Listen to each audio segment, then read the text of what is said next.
दोस्तों, welcome back to my channel Bhakti Sukoon video. आज मैं लाई हूँ महाभारत की वह कहानी जो शायद आपने ना सुनी हो। एक स्त्री के अपमान का बदला 18 दिन के युद्ध में लिया गया। उस दिन भीम ने कसम खाई थी कि वो दुर्योधन की जान तोड़ देगा, लेकिन सवाल ये है आखिर ऐसा क्या हुआ था जिसने महाभारत जैसा युद्ध शुरू कर दिया। दोस्तों, मैंने अपने आप को पहले स्टोरी सुनाई थी, उसमें आपको विस्तार से तो बताया था, लेकिन मैं जो आज ये भाग बता रही हूँ उसमें नहीं है।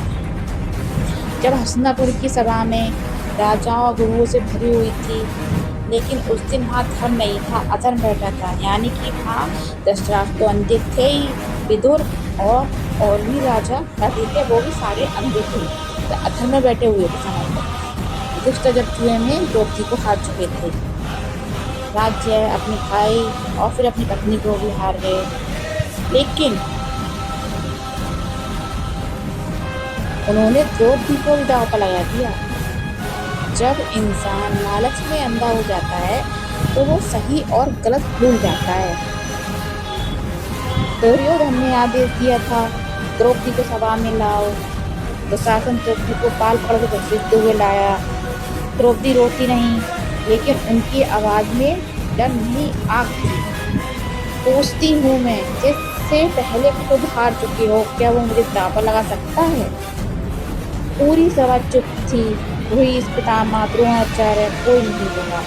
द्रौपदी लगातार रोती गई। जब बड़े लोग चुप हो जाएं तो समझ लो न्याय मर चुका है।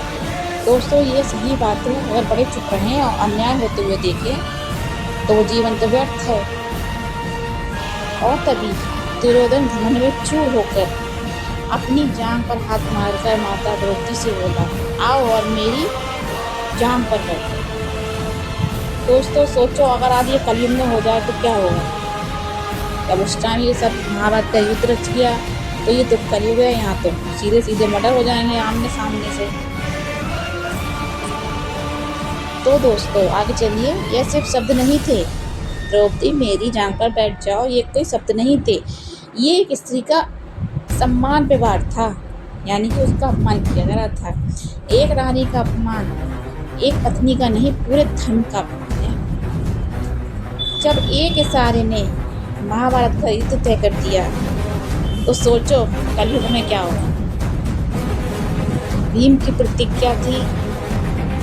जब भीम ने यह बातें सुनी तो भीम की आंखों में आग जल उठी और वो गुस्से में कांपने लगे और दुर्योधन की ओर देखकर गरजे, दुर्योधन, मैं तेरी इसी जान का युद्ध में तोड़ूंगा। और दुशासन की ओर देखकर, और मैं तेरी छाती चीरकर तेरा रक्त पीऊंगा। ये बात वो जिस भीम ने कही थी। सब कांप, पूरी सभा कांप उठी। कभी कभी इंसाफ तुरंत नहीं मिलता, लेकिन बदला जरूर मिलता है। समय बीता और शुरू हुआ महाभारत का युद्ध। 18 दिन तक धरती खून से लाल होती रही। एक एक करके कौरव गिरते रहे और अंत में बचा दुर्योधन। दुर्योधन भागकर जल में छिप गया था, जो मैं आपको पिछली स्टोरी में बता चुकी। लेकिन भीम ने उसे ढूंढ लिया। दोनों आमने सामने थे। बड़ा युद्ध शुरू हुआ। हर बार बिजली की तरह गिर रहा था। दुर्योधन बहुत बड़ा योद्धा था, भीम पूरी ताकत लगा रहे थे। वैसे भी युद्ध नहीं था, ये बदले की बयान थी जो उन्होंने द्रौपदी के साथ किया। वह सबको जब इस युद्ध में सामने आ रहा था, श्री कृष्ण भगवान ने संकेत दिया या इशारा किया कि जांग की ओर। भीम को याद आया द्रौपदी का अपमान, वही घमंडी इशारा। भीम ने पूरी ताकत से गदा उठाई और दुर्योधन की जांघ पर जोरदार प्रहार किया।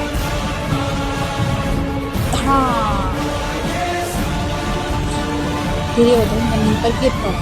उसकी जांघ टूट चुकी थी। जिस जांघ पर घमंड था वही उसकी मौत बन गई, क्योंकि उसने माता द्रौपदी से कहा था कि मेरी जांघ में बैठ जाओ। तभी भीम ने वह प्रतिज्ञा ली थी, मेरी जांघ तोड़ूंगा।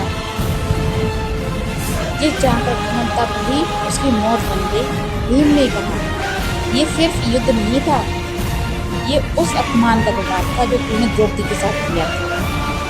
दुर्योधन दर्द से तड़प रहा था और उसी के साथ अधर्म का अंत हो गया। याद रखना दोस्तों, जब भी किसी स्त्री का अपमान होता है तो उसका बदला समय जरूर लेता है। दोस्तों, ये गहरी सच्चाई है इस बात में। जब जब स्त्री का अपमान किया जाएगा तब तब ऐसे ही युद्ध होगा जैसे कि महाभारत का युद्ध हुआ। जैसे कि आजकल हम देख रहे हैं, दिल्ली केस देख रहे हैं और भी अदर केस देख रहे हैं, उसमें भी वह स्त्री का अपमान ही है।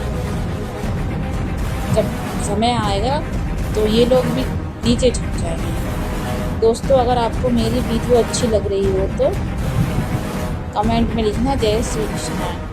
मैं आपको ऐसी ही मोटिवेशनल स्टोरी लाती रहूँगी। और मेरे चैनल को सब्सक्राइब करें, लाइक करें एंड शेयर करें। धन्यवाद।